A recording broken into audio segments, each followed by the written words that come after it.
You said don't use AI, build AI. How do you teach people to build AI? And I think that is a culture shift.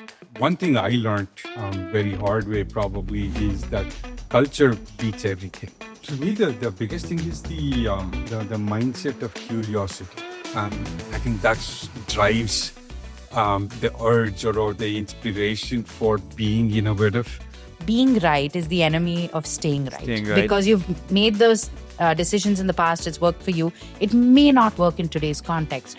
One big thing I would say for leaders is that it is actually okay to go do things without seeking permission and actually say, yes, we've done this and here is how it looks and here is how it makes a difference. If you had to set up a GCC today from ground zero, who are the first 3 people you would employ? One, solid engineering leaders, who can make things work.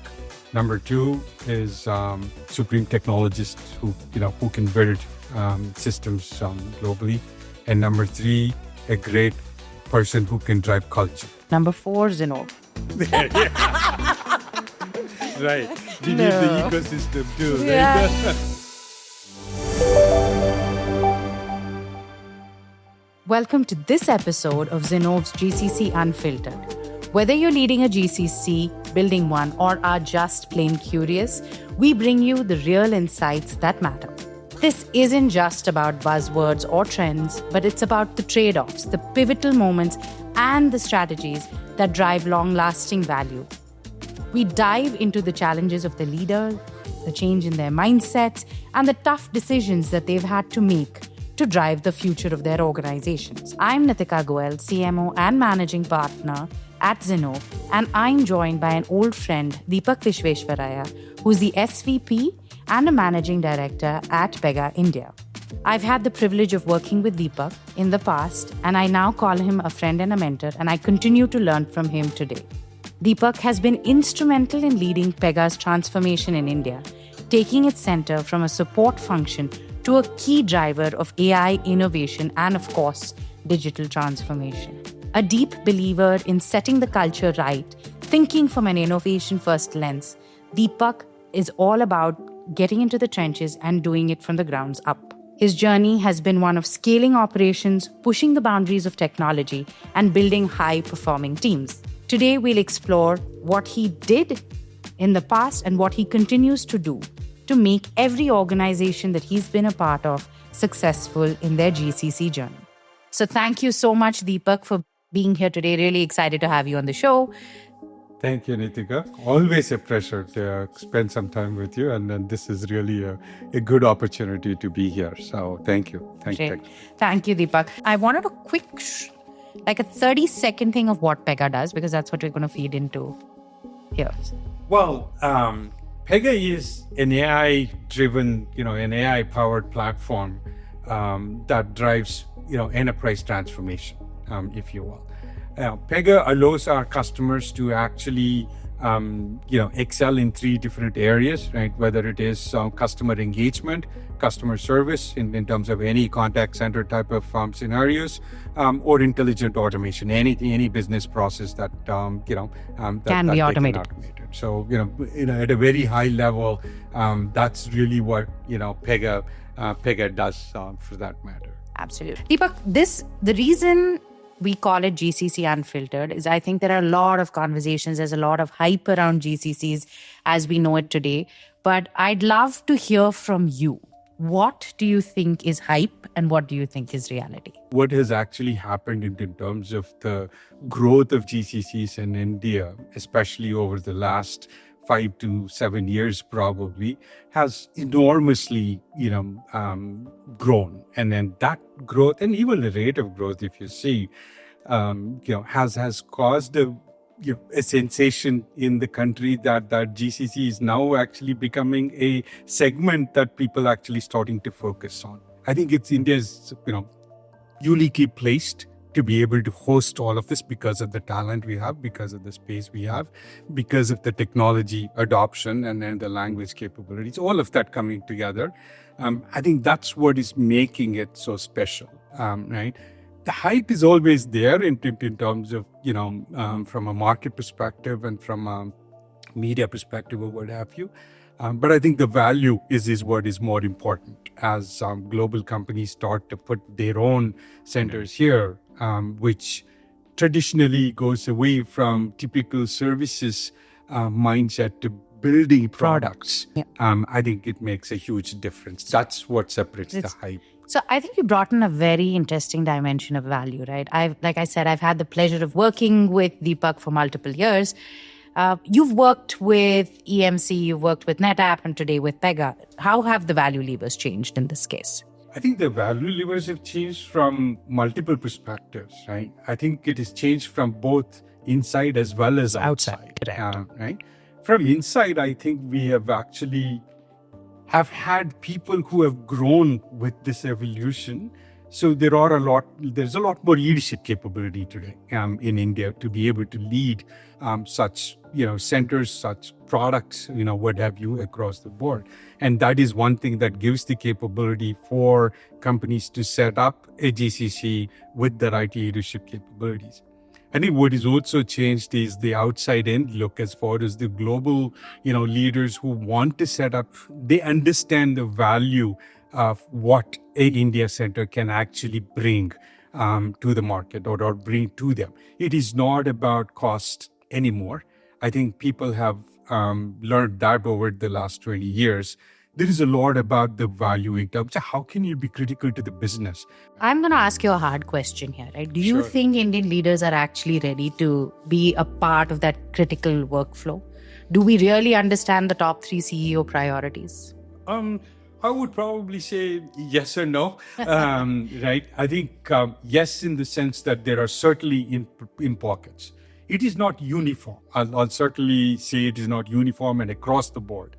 And a critical change is also about thinking, this is not about, a center that is has a separate agenda from an India perspective or something. I mean, typically, if you look at the whole mindset of that leadership role that we're talking about, it is to understand what are the company's goals and how do you align to the company strategies? How do you understand what are the CEO's imperatives? How do you take your entire center that, at scale that you have, which typically is never there anywhere else? And I think that's the biggest, that's the beauty of it is, I would say is to be able to take that scale and direct it to generating that value, and then the leadership being able to understand that. Yeah, not everyone is there.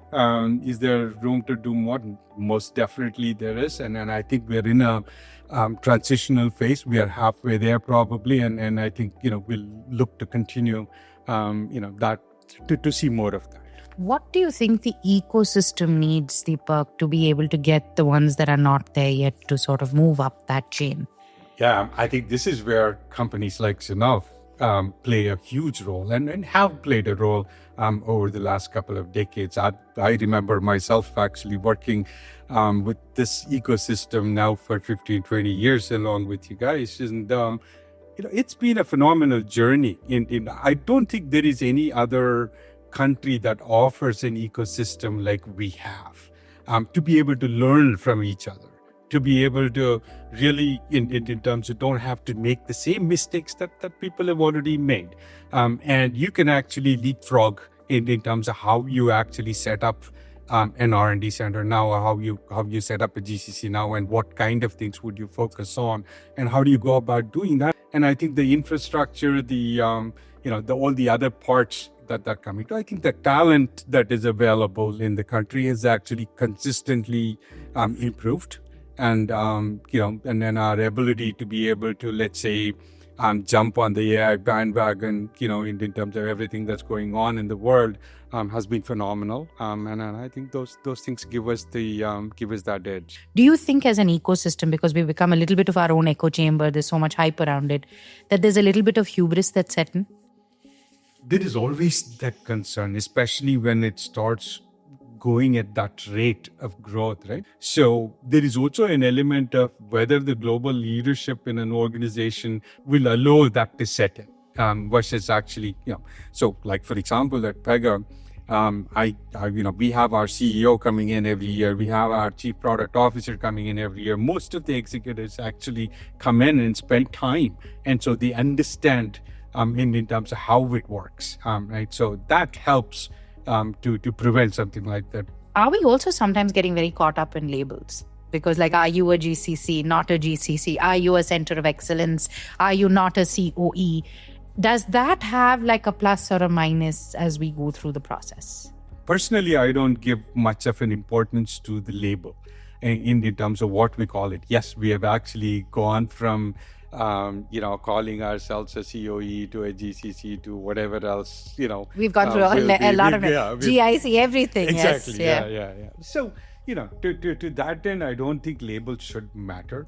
I think what actually matters is, what perspectives do global corporations carry? One of the things that that things have actually helped during this evolution is moving away from that whole notion of being a back office, and that people had this notion of the talent in India prefers or experts at cost management, or the whole cost arbitrage thing, right?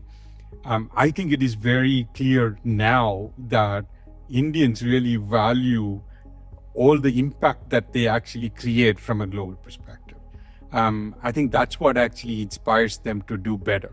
And that's what I think the global leaders understand now. And that shift is actually changed. And to some extent, these labels may help, along that transitional, path in that sense. In a company like Pega, for example, you do have a lot of global stakeholder buy-in. You yourself have grown into a global SVP position. What is the line between an HQ as well as an India GCC? We keep hearing the word today as an integrated GCC, where you are a center in India. GCC is just like a common phrase to sort of group together this collective. But how has that line sort of either been drawn deeper in sand or completely dematerialized, if you will? Yeah, actually, at Pega particularly, right, we have completely pretty much eliminated that line. We don't talk about India per se, right? It is the global outlook of what works for Pega and what is important for Pega, and are we doing everything from a Pega perspective? In Pega, we call that as a one Pega mindset, right? A very simple concept of how we're all working for Pega, for that matter. There is nothing specific to a particular site or a particular region or something like that, but everything is focused around our overall strategy. And I think that is important for GCCs as such, in terms of to grow in that value chain. That is when you're going to start making decisions that will impact the company at a global level. And I think that is, when you start making that happen, I think that is when you will start showing the true value at a company level, right? When you start being in front of the boards, when you're actually starting making those decisions for your CXO, players, what have you, gravitated towards that model of being able to really, look at India or any other center as part of the overall global organization, but it just so happens to be in a location, right? And then for us, the advantage is the scale. I don't think there is any other country where similar scale of talent is present.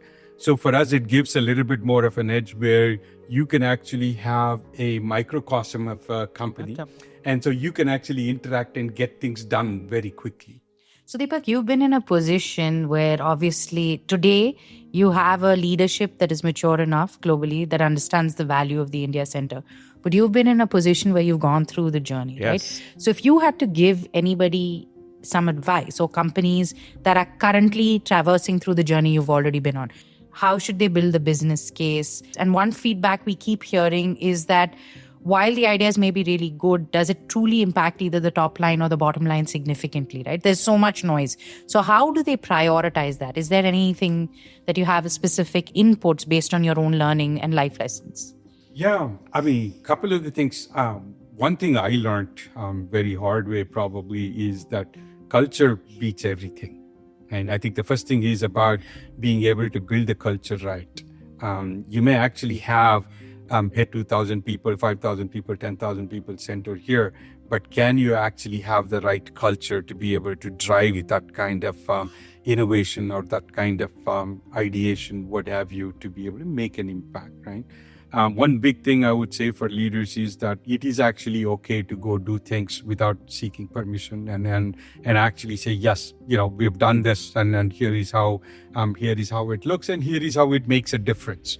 I think having the business acumen to determine whether something is valid, globally, whether something would actually have a global impact, is a huge difference today. It's not just being technically great about a product or a technology. I think it is also about being able to understand the market and understand the customers to be able to actually go and make that difference. Today, we act, just because of the GCC presence in India, we also have access to a lot more customers than we ever had before. Correct, yes. Right, and that has actually made a difference. The flip side of it, I would also say, one of the bigger learnings is to teach the global leaders what they need to expect or what they need to do. One of my lessons to the global leaders is actually, if you want to see value coming out of, your center, you can't just say, oh, yes, we also have a center in India. That's not going to, work. If you are sitting somewhere 8,000 miles across and say, I have a center in India, it doesn't work. You need to invest time and you need to be on the ground. You need to actually make yourself, your presence felt with the teams who are working on. We used to hear in the past that we were very good instruction takers or order takers, not necessarily thinkers. I think we've evolved through that cycle. Right. We were not very articulate in terms of being able to talk about what we were doing in a more succinct manner. Right. And seeing what is most relevant. I think we've conquered all of that. The big thing that I keep hearing now is systems thinking. A lot of individuals, leaders, technologists here think about their product or their information in a silo, not really looking at the overall impact to organization, customer, and how that comes into play. If you have to do the systems thinking lever, what do you think we need to do as an ecosystem to be able to drive that ahead and effectively? Yeah, I think the first thing probably in that context is to be able to have those people who have that kind of an exposure, in the sense that it predominantly requires individual contributors who are at a very high senior technical level, which was one thing that we lacked for years. Yes, that has actually been a Achilles heel, because at one point in time everybody wanted to become managers in India. Nobody wanted to grow in the technical ladder, or most companies didn't even have a technical ladder here that actually gave an opportunity, which has changed over the last few years. Now you will see there is a technical ladder that people grow. Now we have had for the last 15, 20 years people growing in that ladder who understand that level of system thinking as far as, global systems that are built at scale. How does that work at scale? How does that, how is it,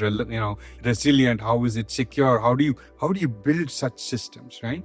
That's also leadership. In a lot of ways, it is very similar to, let's say, an engineering leader who may be driving a product. This same person is driving such architecture globally. Today, you have people at, whether director, senior director, VP levels, who are focused individual contributors who lead such design and architectures of systems. What we need is that level of understanding. People who are at CTO levels, people who are at CIO levels, people who have actually done that in terms of in various ways and means to bring that capability to the rest of the organization, right? That's predominantly, I think, is what is required to be able to build such systems, and the knowledge of the technology is fine. People We figure will that learn. out, We figure that out pretty easily. But it is that expertise of how you get that all together and be able to serve a customer need, I think is important. I think that's a great point, right? And as we think about systems, you also talked about one dimension of critical mass, right? You said India has critical mass. In some ways, sometimes when you're very large, in many cases, it's 50% of the engineering org. Sometimes it's up to 70% of the engineering org. How do you prevent India GCC from becoming a silo in itself, where everything's at the center of gravity, if you will, not necessarily decision-making, but everything else moves to India. So how do you prevent just human tendency of making it a silo because it's just what it is? Yeah, simply because you can. Exactly, right? I would tell I am actually looking at that right now and it consciously making sure that we don't actually do something like that, right? 50-60% of our product engineering happens here in India. And it is very easy to fall into that trap in terms of, I have everything, so I can just do whatever I want to do. I think that the biggest, that would be a big mistake in my opinion if we start doing that. We need to make sure that we break the silos. I'll give you a very good example that we often use in the AI world, in the agentic AI world, right? Everyone talks about these agents, AI agents, and typically in our in our thinking, especially in a Pega perspective, is that every AI agent works pretty much in a silo. Yeah, right? They are independent agents. They are supposed to perform some tasks, especially if they are a prompt-driven, agent. You even if you give the same prompt 3 different times, depending on where it is operating and what it is doing, it may give you 3 different answers. That's not what you want. Right? You want these agents to be predictable. If you ask that same question 10 times, you want the same answer, right? And how does that come? That comes, with the context of the overall process or the overall product or the overall use case that you're actually building the system for. And there may be multiple agents operating in that, right? And if there are multiple agents operating in a system and each one doing its own thing, especially, let's say, for example, if they're trying to play music, all you would hear is a cacophony of, agents. Agents, exactly. And, that's not going to be helpful for any organization. I think we have to watch for, and then intentionally make sure that we are aligned from a company overall organization perspective in terms of the strategies that we are working on, and then we are aligned to be able to drive goals. That is why it is important to not drive separate channels to go figure out, okay, what is the charter for my group in India versus here is the charter for Pega and where do I fit in that charter. No, I think that's such a great point and such a great example. I think you talked about the fact that, leaders need to understand what the business context is, understand the global leader mindset, and then contextualize that to be able to drive outcomes. In the construct of AI, where global teams don't know what they're doing, customers are still exploring where they want to go to, everybody's willing to put in a POC, but not enough to say, let's commit to this outcome because it's changing so fast. In this case, what role can an India center or a GCC, just because we know it's a group, play? Well, I think fundamentally, even though, yes, the technology is still changing and it is still at a nascent, stage from an overall perspective, but the progress it has made in such a short duration, I think is what makes everybody's eyes, open up and having to do something. And I think this whole fear of missing out in a way that or what is now, I guess everybody's using the fear of becoming obsolete or what have you, is driving, towards being ready for it. And what do the GCCs do, or what do these kind of organizations do? I think the biggest thing we can do is to get our talent ready, right? And when I say talent ready, it is not about being able to just leverage AI. It's actually about building AI in the context of actually understanding the business. It's not about, I'm going to ask this question to ChatGPT, but it's really about what I was talking about earlier, right? How do you build, leverage, AI agents to actually perform a task that it understands human, elements, human emotions, and context. And then the biggest part of it is context. And then how do you execute something, based on that, right? And then, if there is an agent that's answering a call, how does it understand the empathy of, a person who is on, right? Whether the person is angry, whether the person is, how do you really get that understanding, right? So going back to your question, I think it's all about getting the talent ready. So Deepak, I think you brought in a great point and perspective before this, saying that Indian centers and GCCs need to understand what the global leaders are thinking, the global customer context, the systems thinking to be able to drive outcomes. One of the key things, however, in today's context is the fact that even global leaders don't know what to bet on, given how dynamic AI is. India leaders are working on a bunch of Gen AI use cases and getting caught up in that noise. So customers themselves don't know what they truly want with AI because the goalposts keep shifting. In that context, how do GCCs really prioritize what to do and make or take meaningful bets to drive the AI agenda of any organization ahead? Yeah, I think a couple of things, right? As you said, because the technology is moving so much, and then it is changing every day, to that end. I think one of the things is, for companies to figure out how can they, train their talent and then have the talent be ready to be AI native. When I say AI native, it is not just about how do I use AI, it's about how do I build AI, to do the right things. Because that is actually important to get the broader context and to make things work, within a short time frame. I think that the biggest difference from what we used to do versus what we do now is how can you do things bigger, better, faster, quicker, with better quality, right? All of those things, because you're leveraging AI to be able to do a bunch of things that you would otherwise, not do. I think it is important to make sure that irrespective of, what type of people they may have. So you will actually have people in finance, in HR, in every other function, right? And how do people look to leverage these things to do their jobs better? I think it is also important. Now, you said, things are changing globally, but at the same time, are there things that are, fruitful in nature? We have actually had customers who have already gone, production with some of the features, functionalities we've already built in. Right, things like whether it is a Pega Gen AI blueprint, which essentially is a design agent to be able to design application, workflow applications, is being very, very widely used now by all of our customers for that matter, and anyone. They don't even have to be a customer to actually try it out.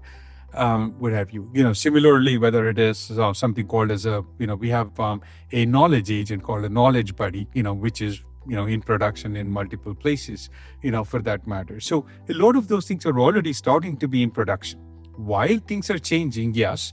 Are customers willing to try these out? Absolutely, they are.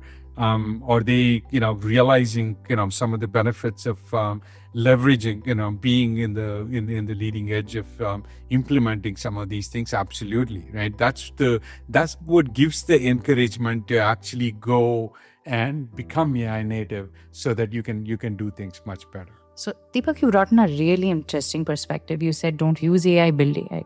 How do you teach people to build AI? Well, that is not easy, right? And I think that is a culture shift. We've been using AI for a long time, for about 10, 12 years, especially in a decisioning product, in terms of how do you make real-time decisions and, what have you. And for us, it was reasonably an easier transition. And the biggest important thing, in terms of what you're asking is how do you not just bolt on things, into your product just because you want to use it?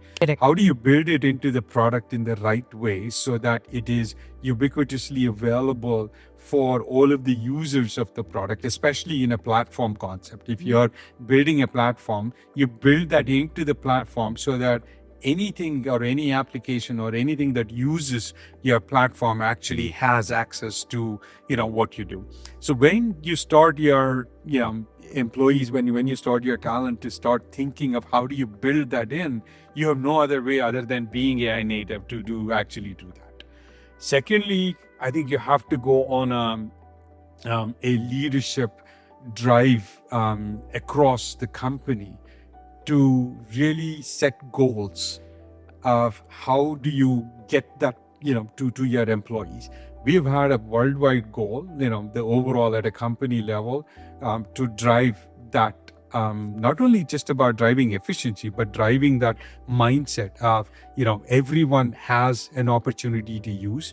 And, in fact, we actually have manager dashboards that shows how much of your team is actually leveraging AI, how much of your team is using AI in their everyday life, for that matter, right? It tells a manager in terms of where you are, in your journey as such, as far as taking your team along. So it is important to build that culture, and it doesn't come unless the leadership believes that this is something that needs to be done, and this is one thing I would say, it would have to be top down, and so that people actually trust, believe, and then actually start learning it. That's a great point, right? And you say it starts top down. Also, I want to ask how that extends really to customers. I know you manage a lot of your customers from out of India.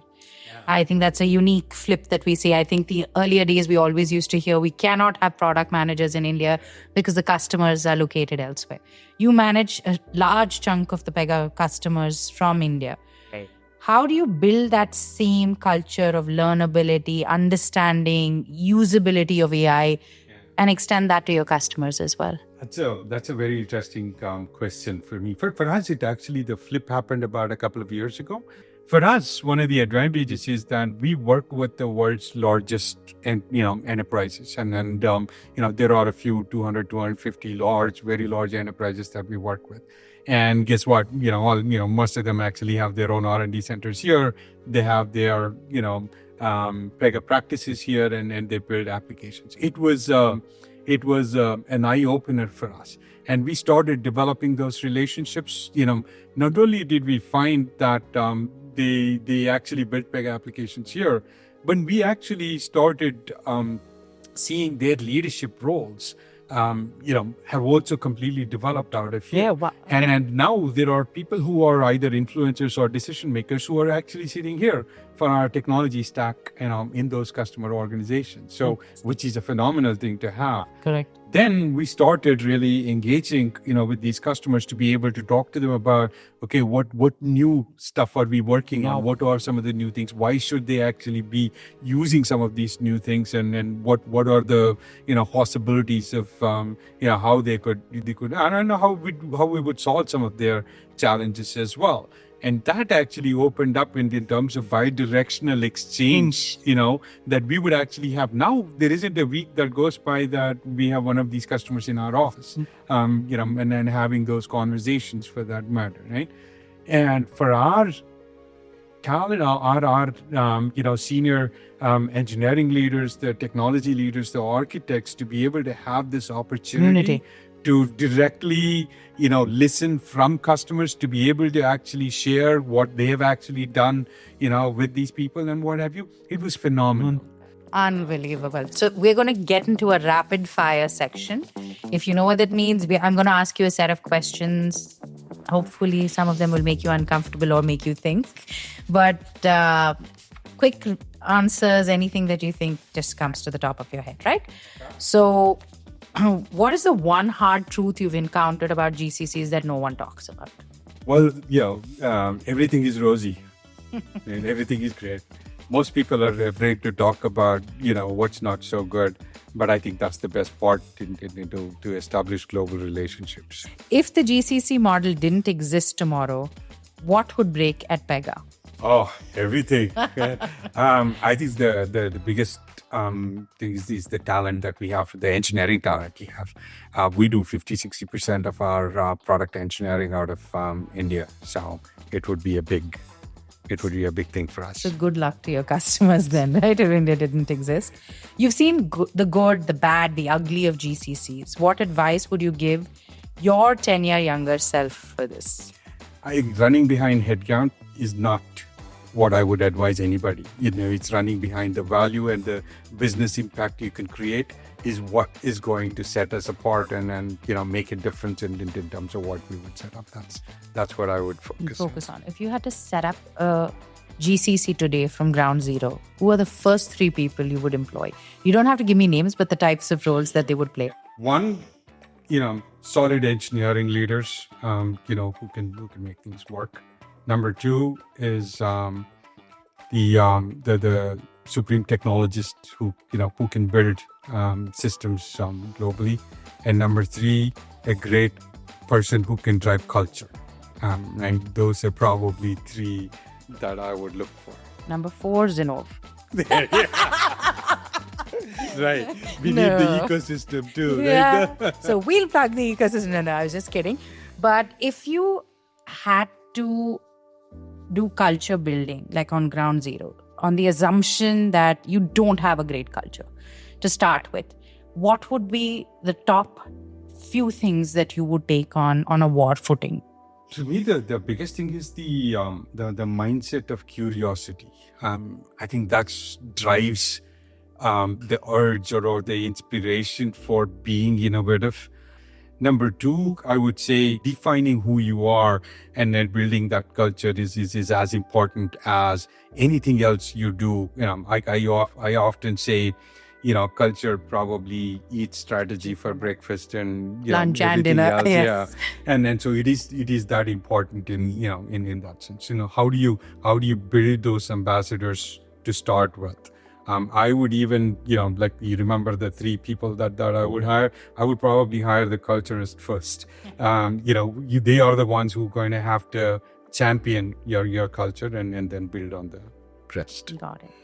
You've been in the ecosystem through the years, right? It's hard not to get jaded. And how do you keep yourself new, relevant, and do not succumb to fatigue? I'm asking you unfiltered questions, Deepak. I'm sorry, it's called Unfiltered.